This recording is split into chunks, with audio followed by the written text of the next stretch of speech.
Today, Baba is underlining the importance of this time of Sangam Yuga. And Baba says, our time is very valuable because people in the world, they also understand the value of time. But then, even if they understand the value of time, what can they use their time for? For creating something that is perishable. Even if somebody created a lot of wealth using their time, or created any, innovation, anything, that is all perishable. But we children have learnt the knowledge to create that which is imperishable in this time. And Baba says, this is the time when I have to, with the power of yoga, burn my sins. And then I have to do seva. And through the spiritual seva, I have to become the instrument for opening the locks of fortune of many souls. And Baba says, the punya karma that I can do in this time, the imperishable income that I can earn in this time, is an opportunity which is exclusive to this time. We do not have this kind of opportunity in any other time. So Baba says this time of ours is very valuable. But then Baba says that this comes so when we understand the value of time, then we wouldn't waste it, would we? But just look at how you use your time and check whether you waste that time. Yes, and just think about where you waste that time. And you see, these days, I don't know, when the Murli was recited, at that time, the world was different. And at that time, people wasted much less time than they do right now. And if you look at, and I remember, I very distinctly remember life before smartphones and life after smartphones.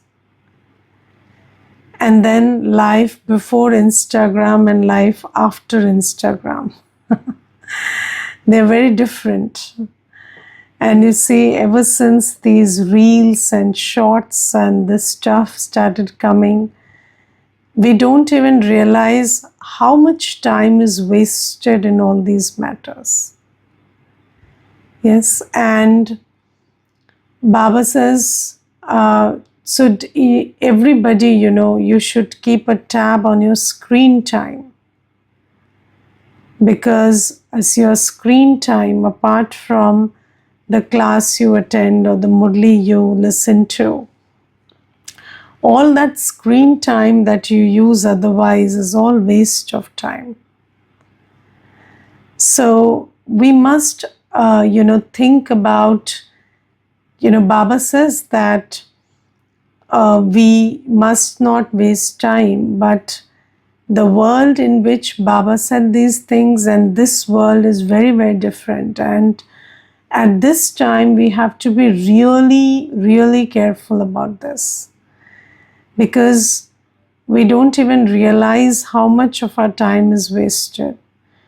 Even when I see, my chart, sometimes I feel that, even after so much of seva and so much of meditation, still, half an hour to maybe sometimes, half an hour is wasted.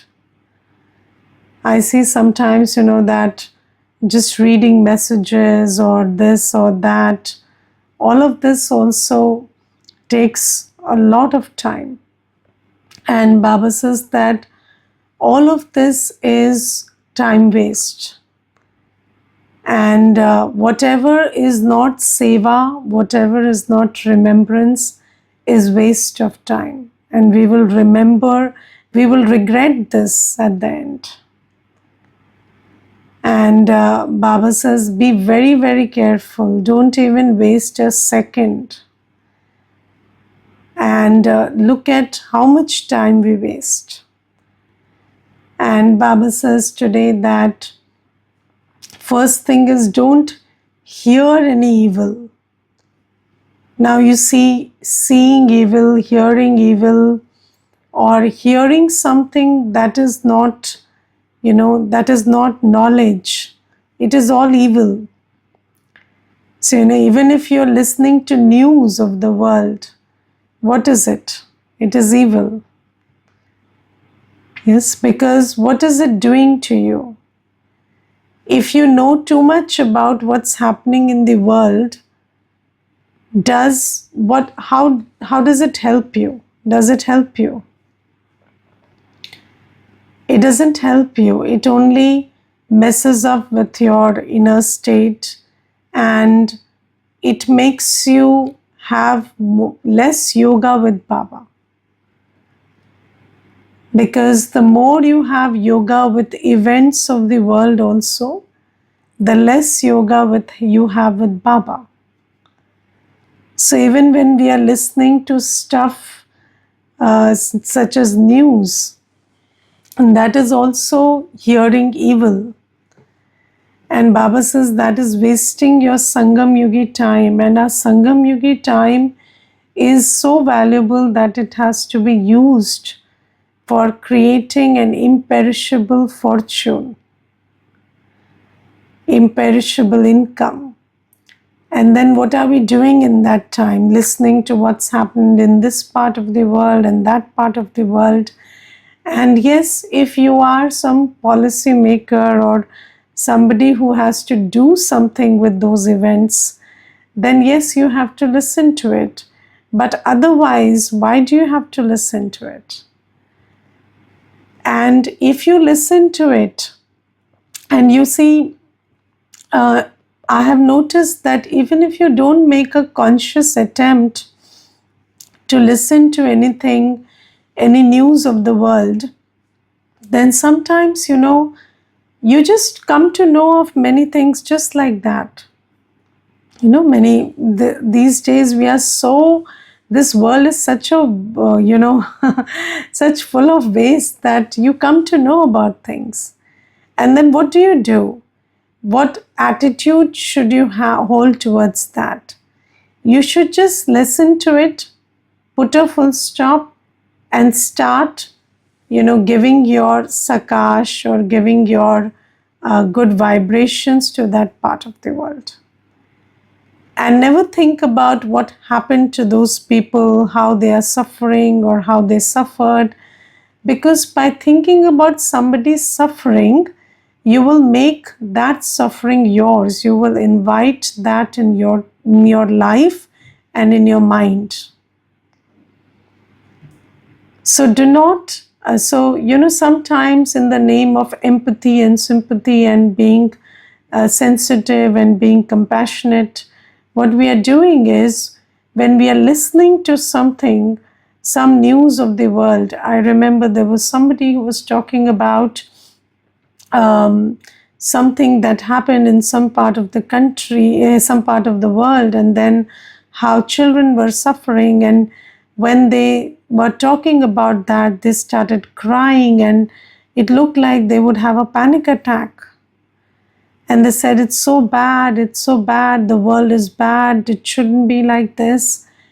And then they said that when people are not even remorseful about this, I feel they are so insensitive.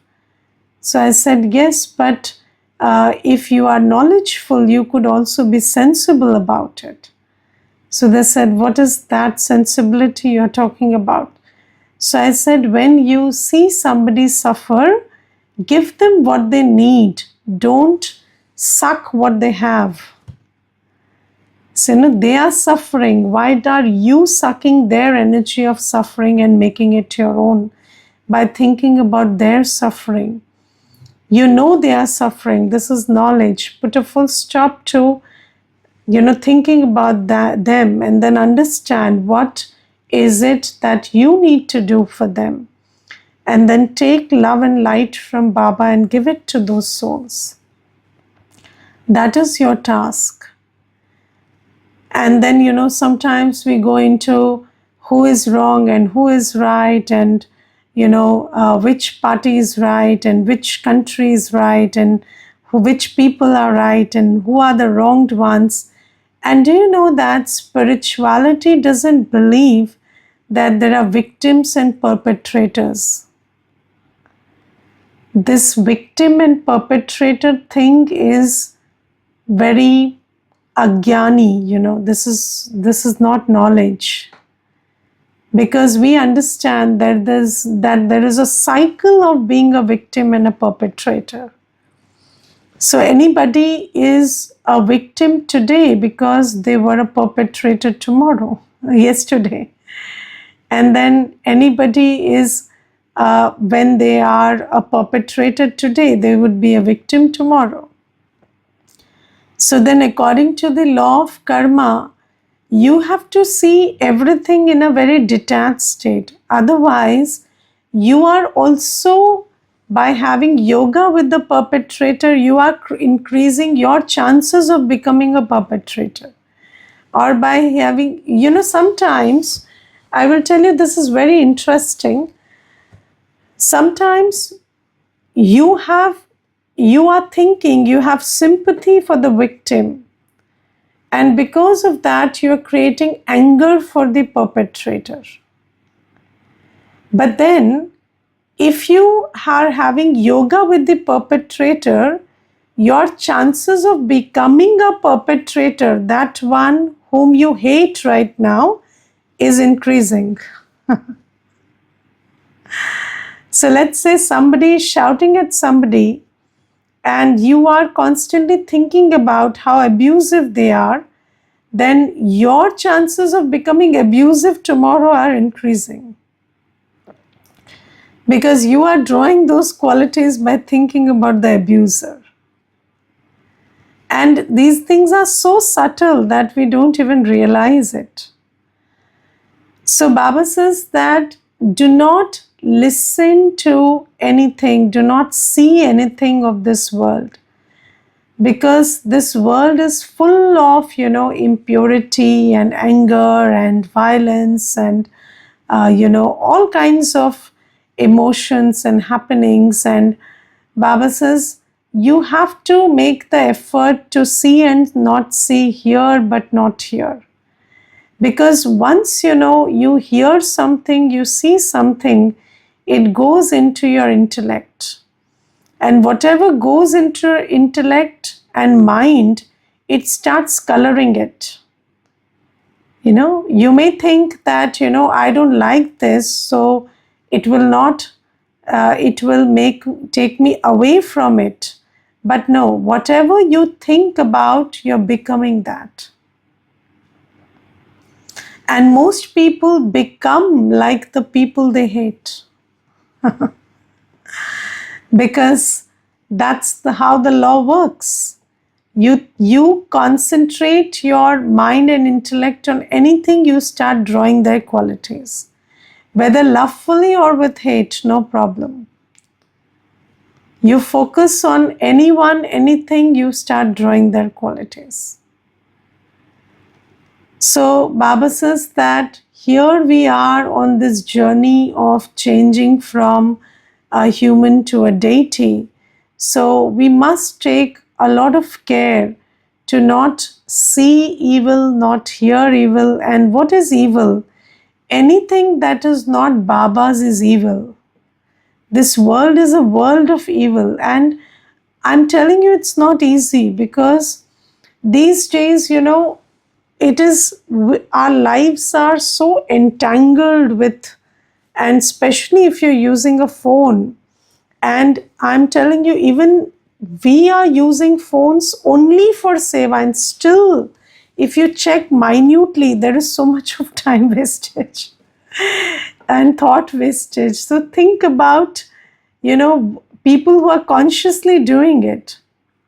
If you ask me, I make a plan for not 1 or 2 or 8 hours of the day. I make a plan for 24 hours of the day, and I don't even leave 1 second unengaged. I have a full plan of engaging the whole day in knowledge, yoga, and seva.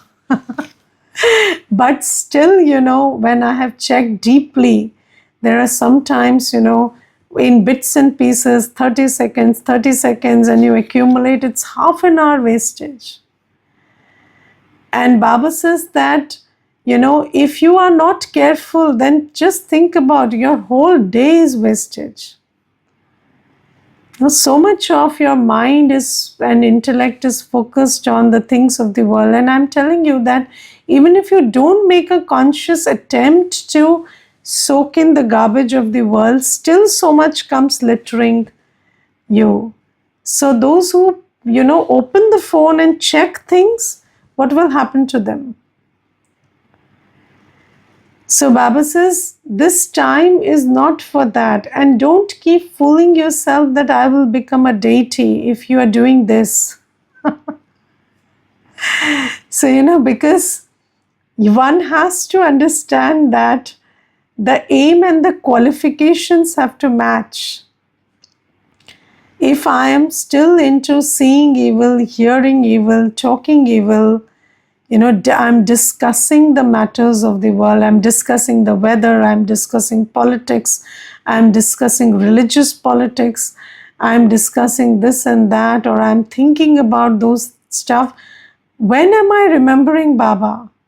And how can you remember so much of this old world and then you say, remember, I remember Baba? Not possible at all.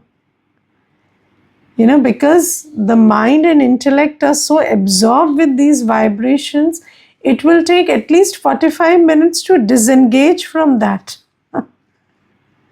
And 45 minutes yoga you're having, it's going into struggle. Why? Because this is what we are doing. So Baba says, be very careful. Do not see evil, hear evil, talk evil, and think evil. And evil means the matters of the world. And then Baba says, you want to go and become a deity? Do not have any devilish traits. Now, how do you understand what is a devilish trait? So, you see, yesterday I was talking to somebody and they said, what is the time to sleep? So I said 10 p.m. And they said, what's the time to get up? I said 3:30 or 4 maximum. And then they said, but these days people are sleeping at 2 a.m. So I said, you see, according to knowledge, 10 p.m. to 2 p.m. is the world of Tamo Pradhanta. It's the time for all the evil forces. And if you will look at the practices of the world, all the people who work with evil souls, they work at this time, 10 to 2. All the Tantra Vidya and all happens at this time. Because they know the evil forces are most powerful at this time. And if you are waking up at this time and that's not the time you're sleeping, Baba says, go to sleep at that time. The world is very evil at that time. The vibrations are evil around you. So 10 to 2, everybody should be asleep. But what we are doing is we are getting up, most people are sleeping at 2 these days, or at least, 1 or 12. And that's not the time you sleep. And these are all, devilish traits. And that is why, you listen to what people are eating, drinking, doing in the world. It's so devilish. There is nothing human or divine about it. And why is all this happening? Because of these devilish practices. If you don't get up right, sleep right, eat right, think right, consume the right kind of knowledge, read the right stuff, listen to the right things, or see the right kind of things, then this is what's going to happen. So Baba says, check every act of yours. Check what you eat and ask yourself, will the deities eat this? Do I have devilish traits or do I have divine traits? Do I eat and sleep and drink and get up and, interact and think and see like a deity? Or am I doing something else? So how can you be a deity if, even the idols are not being fed what you eat? Yes, if what you eat cannot be offered to the idol of a deity, then how can you become a living deity by eating that? Yes, and these days, what people have done is they have messed up the whole thing. Instead of learning what to eat from the deities, what they have done is they have started offering what they eat to the deities. And then their deities are eating non-vegetarian. So, all of this is so messed up that you have to really understand from knowledge what the deities would eat. Because in the world also, when we created images of deities or idols, we started making them wear and eat and dress and everything the way we do. And then, deities also started having devilish qualities. And I remember there was this one person and he was a chain smoker. And he came to the center and I told him, you meditate and then you will not have the urge to smoke. And you will be content inside and then you will be able to win over those urges. And then he said, but Shankarji has not won over the urge to smoke and have alcohol even after being God himself. So I said, no, it's not like that. It's what you told about Shankarji is this, but not, Shankarji is not that. And then I told him the difference between Shiv Baba and then, how we created this deity Shankar, and then how in the stories of deities we write stuff that we did, not what they did, because we had no idea what deities did. After 2500 years, we became devilish and we saw as we are, we wrote as we are. So all our creation was like us. And then we started recognizing deities and God through our creation, and that messed up the whole thing. And that's why now we need to go back to understanding who Baba is, what deities are like, what they do, what they eat, how they are, how they think, how they interact with each other. And through the Murlis, we get a glimpse of all of that. So Baba tells us about himself. Baba tells us about who God is and how he is. And Baba only tells us about the beginning, middle, and end of the creation and how we were in our original state as deities. Without Baba, nobody can give us the knowledge about either how God is or how deities were. And then Baba says that from the knowledge you understand and check whether you have any devilish traits. And then second thing, Baba says, do not become angry with anyone. And what are we doing? We think anger is our moral duty. Yes? What is anger? Today, anger is my moral duty. If I can't do anything about something, let me at least get angry. And then, people say that, I also saw that, and, my blood just boiled. I saw that and I was so full of anger.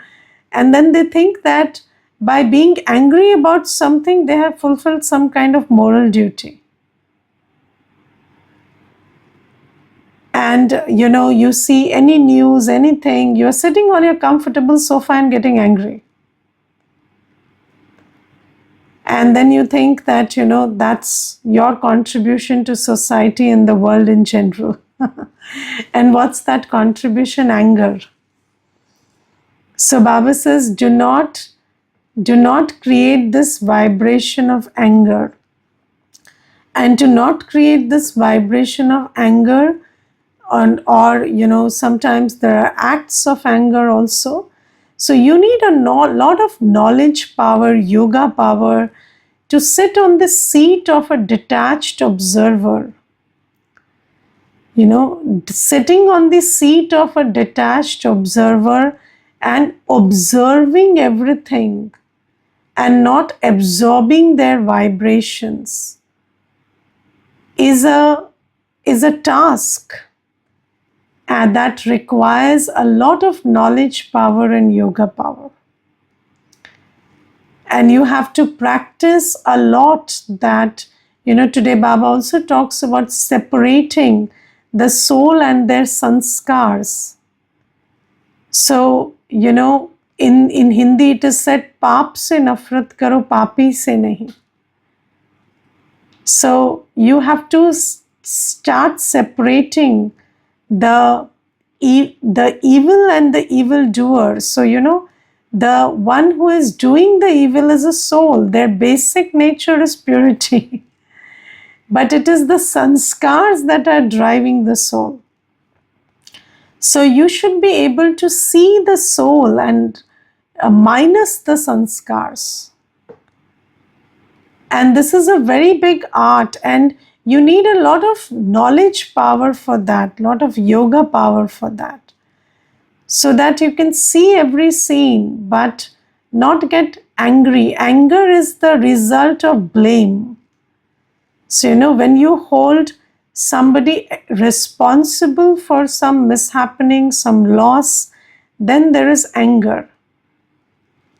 So, whenever there is a sense of loss and then you blame somebody for it, it could be individual loss, it could be anything. So first thing is, you have to have so much faith in the knowledge of drama that there is no sense of loss. So, people taking birth, people dying, all of that is part of drama. There is no sense of gain or loss in it. Or anything that happens in the world is happening according to the prefixed drama. Anything that's happening around you, anything that the person sitting next to you is doing, it's all prefixed in the drama. And then it has to happen like that. Do not create a sense of loss first and then blame and then anger. Because this is how it happens. First you feel a sense of loss, and then you feel sad, and then you can't handle the sadness, and then you want to blame somebody for it, and then you create anger. So Baba says, look at every scene not as gain and loss. Look at every scene like a detached observer. And it is just drama. It is neither gain nor loss, neither good nor bad. It's just what it is. It is what happens every cycle. And put a full stop to it. And do not create anger by blaming anybody for anything. And we are all here settling our karmic accounts. We are all in disadvantageous positions. And those positions, where you even if you understand things, you may not be able to do much about it. And then you have to just know that this is karmic settlement and not create anger about it or not create sorrow about it. And if we want to be a deity, checking for devilish sanskars, changing them, not creating anger. Then third thing Baba says this, do not give sorrow to anyone. And how do you give sorrow to anyone? The moment you forget this is a soul, you're giving sorrow. Yes, the moment you forget this is a soul, you start giving sorrow. Even in your awareness, when you're looking at a soul as a body, then what happens is your body consciousness makes you see them as objects, makes you evaluate them as objects. And then you start creating these thoughts, you are less than or greater than, or either you're filling them with inferiority complex or superiority complex, both of which will give them sorrow tomorrow. If you don't see somebody as a soul, then you're giving sorrow to them. Yes, if you fill them with ego also, you look at them as very, very talented, very this, very that, and it's all body conscious, then you are looking, so let's say, you have a daughter, and then every day you tell that daughter, you're very beautiful, your dress is beautiful, your body is beautiful, this, that, and then tomorrow she cannot handle when the world tells her she's ugly. So what did you give her? Sorrow. So you have to look at the soul and talk to the soul. I remember there was this one Kanya, and she was very little, and she used to come to the center, and she used to ask me every day, how is my dress? So I used to tell her, your dress doesn't matter, you are beautiful. So she said, so I said, and I'm not talking about your face. Even if the face is not okay, no problem. You are who is one inside, and you are beautiful. And then, when it was COVID and she couldn't come to the center, then she kept telling her mother that I want to go to the center because only Didi tells me that I am beautiful. Everybody else says my face is beautiful, my dress is beautiful. Only Didi says I am beautiful. And by that time, she had realized the importance of that.